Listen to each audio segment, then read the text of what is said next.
قرآن مجید کا جو ایک اور دعویٰ ہے کہ اس کی جیسی صورت بنا لا، تو میں سورہ کورونا آپ کو سنانا چاہتا ہوں، یہ سنیے اور پھر فیصلہ کیجئے یہ قرآن جیسی ہے یا نہیں۔ دین سپیچز کے معزز ناظرین السلام علیکم دوستوں، کچھ منحوس ہے قرآن کو غلط ثابت کرنے کے لیے ہر نئی بات کو، ہر نئی بیماری کو، ہر نئے واقعے کو قرآن پر زبردستی فٹ کرنے کی کوشش کرتے ہیں۔ خاص طور پر سورہ کرونا جیسی باتوں کو بنیاد بنا کر لوگوں کی ایمان سے کھیلنے کی کوشش کی جا رہی ہے۔ تو آج ہم سامنا کریں گے بالکل سیدھا، ایک طرف ہے وہ کلپس جہاں قرآن کو ٹارگٹ کیا جا رہا ہے اور دوسری طرف ہے حقیقت، دلیل کے ساتھ، علم کے ساتھ۔ قرآن اور سائنس دونوں کی روشنی میں فیصلہ آپ کریں گے کہ بات میں وزن ہے یا صرف آواز اونچی ہے۔ تو چلو ویڈیو شروع کرتے ہیں، واپس آ کر بات کریں گے، ہمارے ساتھ رہیے۔ قرآن مجید کا جو ایک اور دعویٰ ہے کہ اس کی جیسی صورت بنا لا، تو میں سورہ کورونا آپ کو سنانا چاہتا ہوں، یہ سنیے اور پھر فیصلہ کیجئے یہ قرآن جیسی ہے یا نہیں۔ یہ آپ کا سبجیکٹیو ایکسپیرینس ہے، تو اس کا فیصلہ آپ ہی کر سکتے ہیں، میں آپ کو نہیں بتا سکتا۔ كوفيد والفيروس المبيد بل عجبوا أن جاءهم من الصين البعيد۔ آپ کے قرآن جیسی بے تحاشا صورتیں بن چکی ہیں، پورا کا پورا قرآن لکھا جا چکا ہے، تو اس میں تو ایسے قرآن میں سورہ کرونا کی مثال آپ کے سامنے ہے۔ آپ کو 10 لاکھ پاکستانی دینے کے لیے تیار ہوں اگر آپ یہ قرآن مجھے صحیح ثابت کر دیں۔ اگر کوئی کتاب کہتی ہے کہ وہ خدا کی طرف سے ہے تو اس کتاب پر فرض ہو جاتا ہے کہ وہ اپنے آپ کو ثابت کرے ہر دور میں اس کتاب کو ثابت کرنا ہوگا کہ وہ خدا کی طرف سے ہے۔ الحمدللہ قرآن مجید از اے میریکل آف میریکلز۔ قرآن مجید معجزوں کا معجزہ ہے۔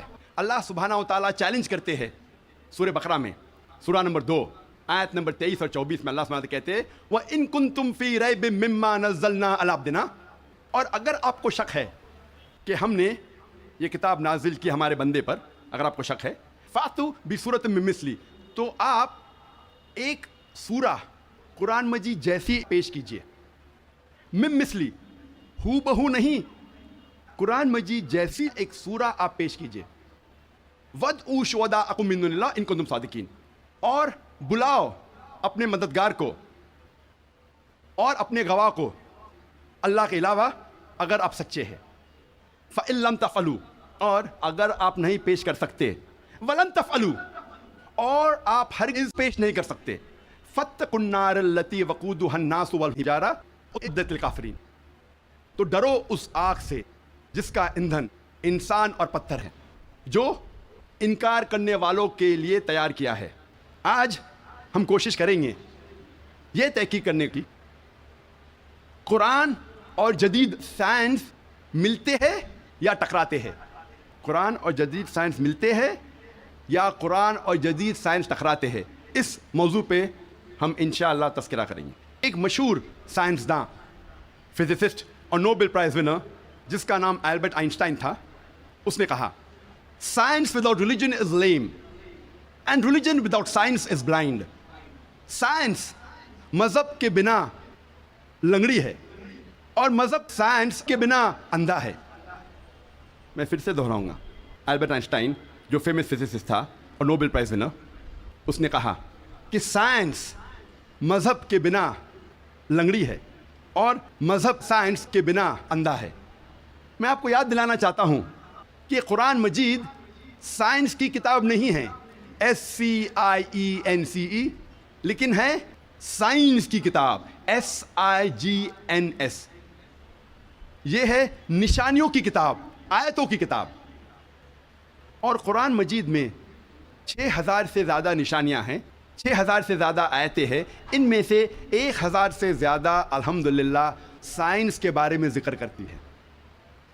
آج کی اس تقریر میں میں صرف ان سائنٹیفک فیکٹس، سائنس کے حقائق کے بارے میں ذکر کروں گا which have been established، جو سائنسداں ثابت کر چکے ہیں۔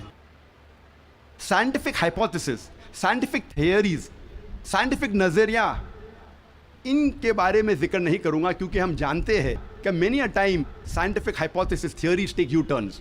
یہ سائنس کے نظریے جو ہیں کئی بار وہ اپنے نظریے سے پلٹ جاتے ہیں، اسی لیے اس تقریر میں صرف میں سائنٹیفک فیکٹس کے بارے میں ذکر کروں گا، سائنس کے حقائق کے بارے میں۔ سب سے پہلے ہم تذکرہ کریں گے ایسٹرونومی کے بارے میں، فلکیات کے بارے میں۔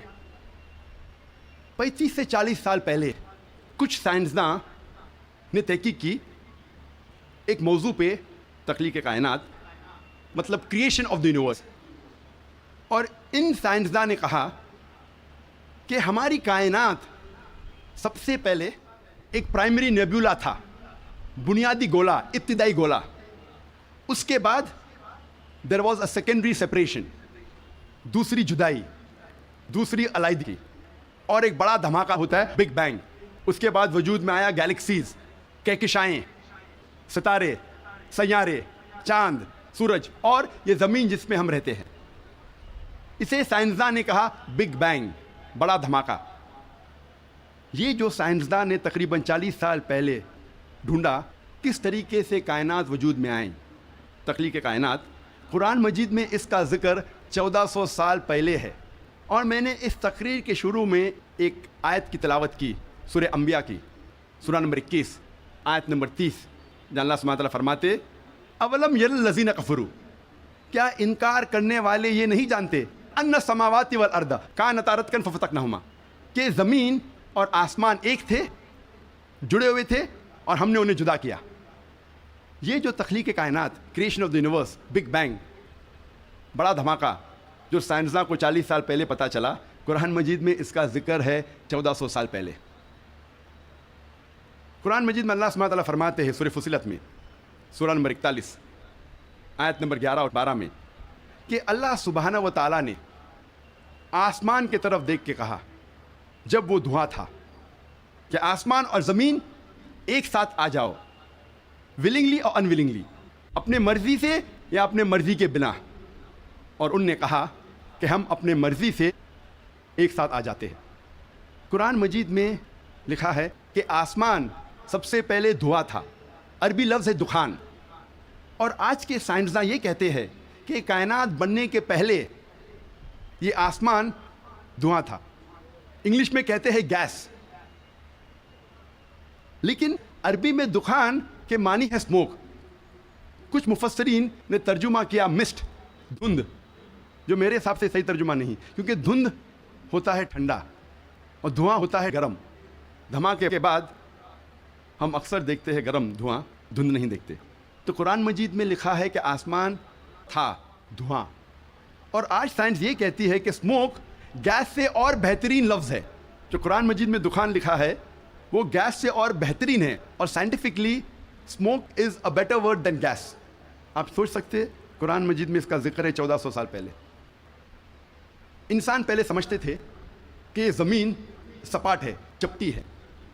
سب سے پہلی بار اگر کوئی انسان نے یہ ثابت کیا کہ دنیا بیضوی ہے، وہ ایسا فرانسس ڈریک سن 1577 when he sailed around the earth، جب سمندر پہ سفر کیے دنیا کے گول، سر فرانسس ڈریک نے ثابت کیا کہ دنیا بیضوی ہے. قرآن مجید میں اس کا ذکر ہے 1400 سال پہلے. قرآن اللہ تعالیٰ فرماتے ہیں سورہ لقمان میں، سورہ نمبر 31 آیت نمبر 29 میں، الم تری ان اللہ یلیج اللیل فی النہار ویلیج النہار فی اللیل. اللہ سبحانہ و تعالیٰ نے رات کو دھیرے دھیرے آہستہ آہستہ دن میں تبدیل کیا، اور دن کو دھیرے دھیرے آہستہ آہستہ رات میں تبدیل کیا. یہ دن کا رات اور رات کا دن آہستہ آہستہ دھیرے دھیرے تبدیل ہونا یہ ثبوت دیتا ہے کہ دنیا بیضوی ہے. اگر دنیا چپٹی اور سپاٹ ہوتی تو دن فوراً رات میں تبدیل ہوتا اور رات فوراً دن میں تبدیل ہوتی. اللہ تعالیٰ فرماتے سورہ الزمر میں، سورہ نمبر 39 آیت نمبر 5 میں، کہ اللہ سبحانہ و تعالیٰ رات کو دن پہ لپیٹتا ہے اور دن کو رات پہ لپیٹتا ہے. قرآن میں عربی لفظ ہے کوارا، جس کے معنی لپیٹنا. جس طریقے سے ایک انسان پھیٹا سر پہ لپیٹتا ہے، a person coils the turban on the head، اسی طریقے سے اللہ تعالیٰ فرماتے ہیں کہ رات دن پہ لپیٹی جاتی ہے اور دن رات پہ لپیٹا جاتا ہے. یہ دن کا رات اور رات کا دن پہ لپیٹنا اسی وقت پاسبل ہے جب دنیا بیضوی ہے. اگر دنیا چپٹی اور سپاٹ ہوتی تو یہ ممکن نہ ہوتا. قرآن مجید میں اللہ تعالیٰ فرماتے ہیں سورہ نازیات میں، سورہ نمبر 79 چیپٹر 79 آیت نمبر 30 میں، وَالْأَرْضَ بَعْدَ ذَلِكَ دَحَاهَا، اور اس کے بعد اللہ سبحانہ و تعالیٰ نے زمین کو پھیلایا، بچھونا جیسے. دہا کہ ایک معنی ہے پھیلانا، اور دہا کی دوسری معنی آتا ہے عربی لفظ دھویا سے، جس کے معنی ہے بیضا، جس کے معنی ہے انڈا. اور ہم جانتے ہیں کہ دنیا گول ہے، بیضوی ہے. اور ہم یہ بھی جانتے ہیں آج کہ دنیا پوری طریقے سے گول نہیں ہے، وہ اوپر اور نیچے سے from the poles it is flattened, اوپر اور نیچے سے چپٹی ہے، جسے ہم کہتے ہیں انگریزی میں جیو اسفیئریکل ان شیپ، عرضی بیضوی. اور یہ لفظ جو دہا ہے وہ عام انڈے کے لیے نہیں ہے، عام بیضے کے لیے نہیں، خصوصاً شتر مرغ کے انڈے کے لیے، شتر مرغ کے بیضے کے لیے. اور جب ہم دیکھتے ہیں شتر مرغ کا بیضا، انڈا اس جیو اسفیئریکل ان شیپ، عرضی بیضوی کی شکل میں ہے. آپ سوچ سکتے ہیں 1400 سال پہلے اس کتاب میں لکھا ہے کہ یہ جی ناظرین، تو ویڈیو آپ لوگوں نے دیکھ لی، امید کرتا ہوں کہ آپ لوگوں کو پسند آئی ہوگی. اس طرح کی مزید اچھی ویڈیوز دیکھنے کے لیے ہمارے چینل کو سبسکرائب کریں، اور اگر آپ کہتے ہو کہ ہم اس پہ مزید کوئی بہتری لا سکتے ہیں تو اس کے لیے ہمیں کمنٹ کے ذریعے آپ آگاہ کر سکتے ہیں. ملتے ہیں ایک اور ویڈیو کے ساتھ، ہمیں دیجیے اجازت. اپنا بہت سارا رکھیے خیال، ہمیں بھی دعاؤں میں ضرور یاد رکھیے. اللہ حافظ.